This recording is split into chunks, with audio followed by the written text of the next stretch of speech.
인생이 무엇인가?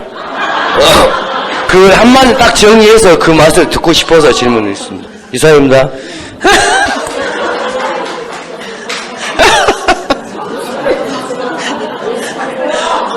오늘은 왜 이러세요? 저한테 왜 이러세요?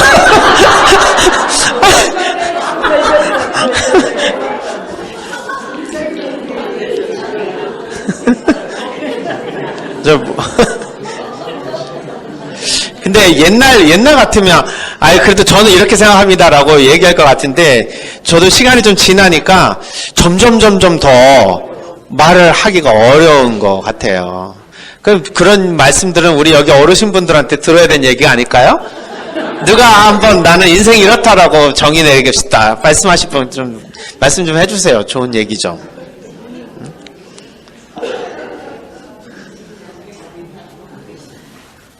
없으세요? 아니 무슨 가족이란데 결혼 생활도 안 해본 무슨 신부가 인생이 어떻다라고 말하는 자격이나 되나? 인생이 쓰고 단맛도 못 본 신부가 말이야 공중전 뭐까지 다 하신 이러한 분들 앞에서 뭔 얘기를 해요? 그냥 저 개인적인 체험 하나를 그냥 말씀을 드리면, 저는 이제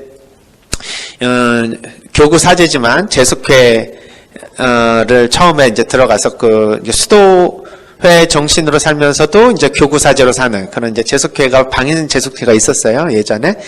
그래서 거기에서 살다가 1학년 2학기 때 그 총장 신부님, 그러니까 이제 회를 창립하신 수도회, 그러니까 재석회 총장 신부님이 돌아가시고 난 다음에 2대 총장님이 들어오시고, 그리고 한 신학교 한 3학년 때까지 그 회가 유지되다가 그냥 교구로 흡수가 돼가지고 지금은 이제 존재하지 않는 회가 됐습니다.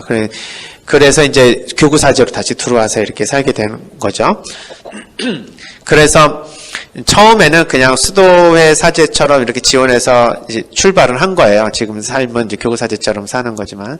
그런데 이제 그 수도회 보면 보통 이제 입회할 때 청원기 있고 수련기 있고 이런 게 있잖아요. 그러니까 이런 거를 할 때마다 이제 수도회에서는 수련기 그럼 보통 1년 동안은 정말 영신 수련을 위해서 수도회에서 주는 프로그램을 이수해야 되는 그런 이제 그 수련 기간이 있는 거죠. 저는 그 1년을 3학년 때 현장 체험, 현장 실습 이런 거를 하게 돼 있었어요. 그래서 지금 군포에 있는 어디 공업사라는 곳에 대학생 신분으로 해가지고 아르바이트식으로 들어갔습니다. 근데 그 당시만 하더라도 이렇게 대학생이 아르바이트를 못하게 하는 시대였었어요. 그래서 말하자면 그냥 위정 취업인 거죠. 그냥 1년을 그냥 대학생이 아닌 그냥 뭐라 그럴까요? 사회에서 어떤 직업을 갖지 못해서 직업을 갖는 청년의 입장에서 공업사를 들어갔는데, 이제 저희 후배하고 신학교 2학년짜리 후배하고 저하고 둘이서 같이 거기 들어가서, 저는 도색부, 그 친구는 판금부 이렇게 해가지고 같이 일을 했습니다. 자동차 공장이었으니까 도색부는 뭐예요? 막 이렇게 페인트 칠하는 거죠. 흡기라고 해가지고 이렇게 공기압으로 이렇게 페인트를 뿌리는 거고, 판금부는 이제 막 자동차 그 바디를 막 펴가지고 망치를 펴서 그 다음에 이제 빼빠지를 하고, 그 다음에 50 본드 같은 거 이렇게 발라가지고 다시 갈고, 그리고 난 다음에 이제 칠을 하는 이제 이렇게 분업화되는 이제 공장이었는데, 저는 이제 도색부에서 일을 했는데 거기에 있는 이제 할아버지가 계셨어요. 거기에서 무려 50년을 일하셨다고 이제 하더라고요. 정년이 거의 다 됐는데도 계시는 거 보니까 아마 이렇게 정식으로는 일하지 않는 것 같은 느낌도 들었고, 근데 그분이 저를 보면서 계속 제가 이렇게 뭘 칠하고 있는데 옆에 이렇게 쳐다보면서 이렇게 한시분 눈을 쳐다보는 거예요, 저를. 그래서 할아버지 왜 그러세요? 그랬더니, 아니, 앞길이 창창한 젊은이가 그 이른 나이 여기를 왜 들어왔을까? 그게 되게 궁금하다는 거예요. 그래서 나는 고맙지. 그렇게 또 이렇게 생각해 주니까. 그래서, 아유, 글쎄요, 제가 뭐 할 일이 별로 없어가지고 여기서 일하게 됐네요. 그랬더니, 생긴 거 보니까 일할 것 같지는 않은데, 어떻게 이런 데로 와서 했지? 그러면서 하시는 말씀이 하루라도 빨리 나가는 게 좋을 거야. 그러는 거예요. 왜 그래요? 그랬더니, 여기에서 3년만 일하면 폐병을 얻게 된대요. 집에 가가지고 침을 뱉으면 빨간 침, 파란 침, 검정 침 이런 것들이 나오게 되는데 이것들이 이제 나중에 폐로 들어가가지고 나중에는 그 미세먼지가 이제 폐에 많이 쌓이게 돼서 결국 이제 폐 장기침을 많이 하게 되고 그런다고. 근데 벌써부터 왜 이런 일을 하느냐. 다른 일 하고 정 할 게 없으면 그때 가서 와서 해라. 이렇게 충고하시더라고요. 그래서, 네, 감사합니다. 이렇게 하면서 이제 버텼어요. 한 6개월 정도 이렇게 했었었는데, 그때 이제 여름이 되니까, 너무 더운데 작업 환경이 너무 안 좋은 거예요.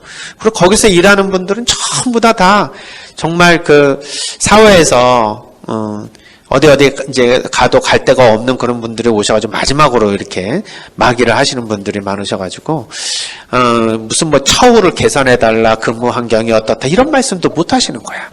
그러니까 여름에 그냥 땀을 뻘뻘 흘리는데 막 땀이 막 들어가가지고 눈이 쓰라려가지고 어떻게 할 수가 없었어요. 그래서 땀을 닦을 데가 없으니까 이렇게 이렇게 쭉 봤는데 저쪽 판금부 쪽에서는 선풍기가 있는 거예요. 큰 팬이 돌아가는 거예요, 벽에서. 그거 하나 딱 있어가지고, 너무 더우니까 거기서 바람이라도 쐬겠다고 거기 가가지고, 손으로 이렇게 바람 쐬는데 갑자기 오른손이 다다다닥 들어가면서, 가운데하고, 네 번째하고, 마지막 새끼손가락 3개가 타다닥 들어갔어요. 그 팬에.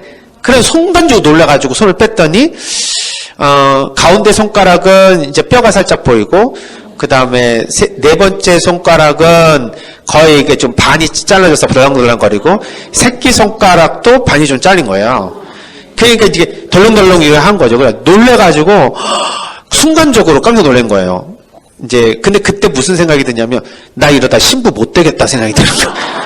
아니 손가락 잘리면은 신학생 때 사제가 못 된다고 알고 있었거든요, 그때는. 그러니까 신부님 돼서 사고 당하는 건 모르는데, 신학생 때 그렇게 되면, 이제, 어려웠다고 이제 생각이 들었어요. 그때 그랬었어요. 지금은 어떤지 몰라서 제가 확실하게 말씀 못 드리는데.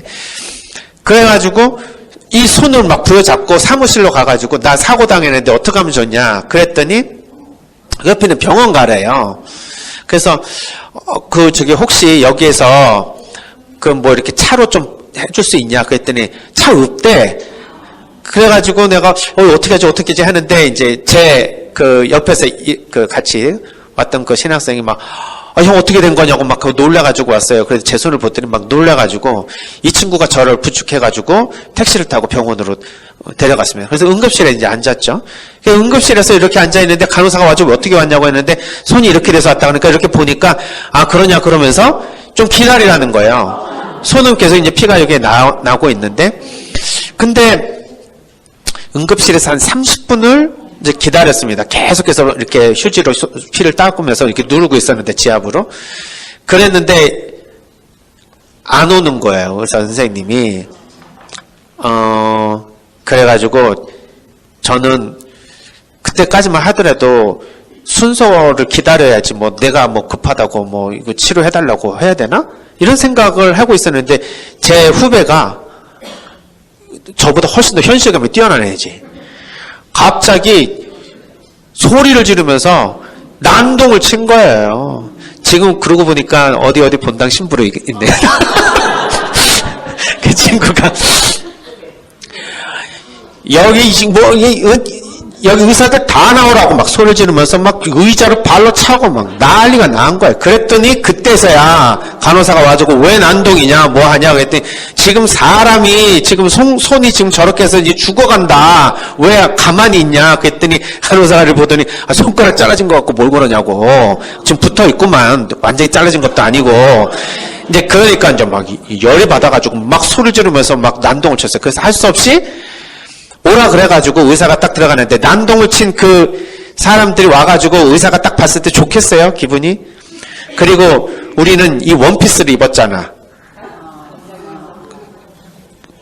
무슨 말인지 알죠? 작업복 원피스 있잖아. 그리고 뒤에는 무슨 공업사 이렇게 써있는 갈색 작업복을 둘이서 입고 있으니 나중에 생각해보니까 그런 거예요. 아, 우리가 사회적 약자의 모습으로 있었기에 사람들도 그렇게 좀 봤구나. 사실 그렇게 바쁘지 않았습니다. 그냥 뭐 자기네가 잡담하고 뭐 어디 가가지고 커피하고 오고 막 그러더라고요. 그런데 이게 이제 그러니까 아닌 거예요. 언뜻 봐서 이거는 이게 이제 이 사람들이 우리를 좀 무시한다라는 생각을 했겠지. 그래가지고 그쪽에 있는 의사한테 보여주는 의사가 그러면 이거는 꼬매면 된다 그러면서 이렇게 좀 덜렁덜렁한 거를 이렇게 한 바늘씩 꼬매줬어요. 그리고 난 다음에 드레싱 하고 나서 좀 있으면 붓는다는 거예요. 그리고 나서 이거를 이제 그 지혈을 하고 그 사무실로 와가지고 저 이렇게 됐는데 이거 어떻게 병원비 처리해 줄 수 있냐 산재를. 그랬더니 안 된대 산재는. 그래 산재는 안 된다고 하니까 그럼 내 돈으로 해야 되는데 우리 돈이 어디 있어요. 그래가지고 할 수 없이 수도원에 이제 전화를 해가지고 나 이런 사고 됐는데 지금 병원비 이런 거 어떻게 해야 되는데 지금 어떻게 하냐고. 그래서 그쪽에서 그냥 갑자기 이제 그 총장신부님은 깜짝 놀래가지고 거기는 이제 단과신부님하고 해가지고 와가지고 저희를 데려간 거예요. 병원비 지불하고. 그리고 난 다음에 거기 다시 가지 말라고. 그래서 저는 1년을 해야 되는데 6개월만 하고 이제 조기 퇴직한 거죠.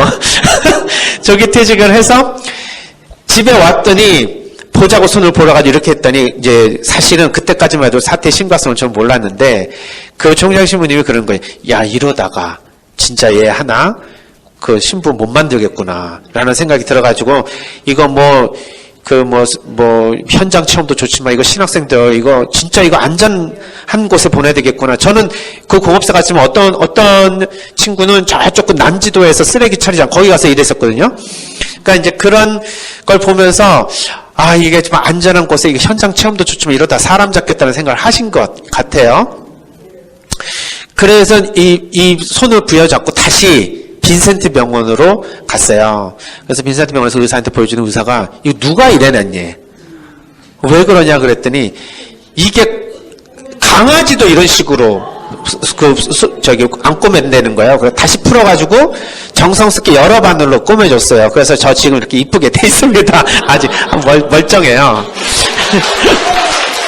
근데 이제 그럴 때 이제 느꼈어요. 제가 그 여러 경험을 통해서 많은 그 삶의 우여곡절을 경험한 건 아니지만 그냥 하나의 경험을 통해서 많은 거를 묵상을 이제 하게 되는 거죠. 그 짧은 시간에 6개월 동안 살았던 그게 그 인생에 있어서는 제가 체험할 수 없었던 그 사회적 약자로서 어떻게 이 사람들이 살아가는지를 느낄 수가 있었습니다. 정말 제가 아무리 힘들어도 그때의 그 시절에 그 같이 일했던 사람들이 어떻게 사는지를 옆에서 지켜보면서 체험했던 걸 보면 아무리 힘들어도 힘들지 않아요.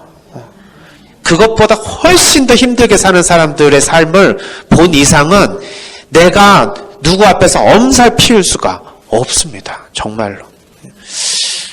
그걸 하나 체험시켜 주신 것 같아요. 하나님께서. 그래서 이제 이런 건 있는 것 같아. 힘들다, 어렵다, 고통스럽다, 이런 이야기를 제가 잘 하지 않을 뿐만 아니라 그래도 어떤 상황에서도 그것보다 더 못한 상황을 통해서 견딜 수 있는 힘, 그리고 또 지금 현재의 것이 마음이 안 들고 불만스러워도 이것이 얼마나 행복한지에 대한 그런 조그마한 것에 대한 그런 그 긍정적인 마음이나 감사하는 마음을 그때 하느님께서 가르쳐 주신 것이 아닌가 이런 생각이 들면서 인생이 무엇이냐고 물어보셨지만은 저는 그렇게 그 생각이 들어요. 어디에서 어느 곳에 있든지 이 삶이 내 거라고 생각하는 순간 그게 나의 삶이다. 아까 우리 자매님이 계속해서 꿈을 가지고 나아가는 것, 그것도 언젠가는 내가 지금 있는 곳이 나의 삶이라고 생각을 하실 때가 있겠죠. 저는 이렇게 사제로 사는 것이 저의 삶이겠죠. 나름대로 다른 분들도 자신의 삶에서 자기가 책임을 지고 선택했던 삶을 지금 살고 계시는데 후회를 하시는 분도 계실 거고 아유 예전에 이랬었으면 어땠을까 하고 아쉬움의 지난날에 대한 생각을 이렇게 반추해 가시면서 그게 좋든 나쁘든 현재의 삶에 대한 약간의 불만이라든지 아니면 아쉬움으로 인생을 살아가신 분도 계실 거예요. 특히 지난날의 과거의 잘못된 결정으로 인해서 지금 고통을 당하시는 분들은 다시 돌아갈 수 없는 과거, 그것 때문에 얼마나 큰 마음의 상처를 가지고 살아가실까. 그렇지만 그때 그랬었으면 라고 하는 거는 우리의 삶이 아닌 거예요. 그냥 지금 이곳에 있는 지금 이 상황이 나의 하느님께서 원해 주셨던 바로 그 삶이다. 이거를 내가 완전히 수용하는 것이 사실은 가장 행복한 나의 삶이고 그게 내 인생이다. 저는 그렇게 생각이 듭니다. 내 인생이 아닌 다른 사람의 인생을 살고 있다고 생각하면 그것만큼 불행한 게 어디 있겠어요. 또 과거에 내가 뭔가 이렇게 했었으면 하고 생각하면서 나의 삶이 지금 온전히 수용되지 않는다면 얼마나 괴롭겠습니까? 그러나 이것도 내가 선택한 삶이고 하느님께서 나에게 허락하신 삶이라고 완전히 지금 여기에서의 나의 삶을 내가 수용할 때 나는 여기서부터 드디어 발견하지 못했던 그러한 기쁨과 삶의 희망을 찾을 수 있을 것 아닐까 이런 생각이 들었습니다. 그래서 저의 삶은 지금 이것이 내 삶이다. 이게 인생에 대한 정의다. 이렇게 말씀을 드리고 싶었습니다. 아이고 시간 너무 많이 길어졌네요. 감사합니다.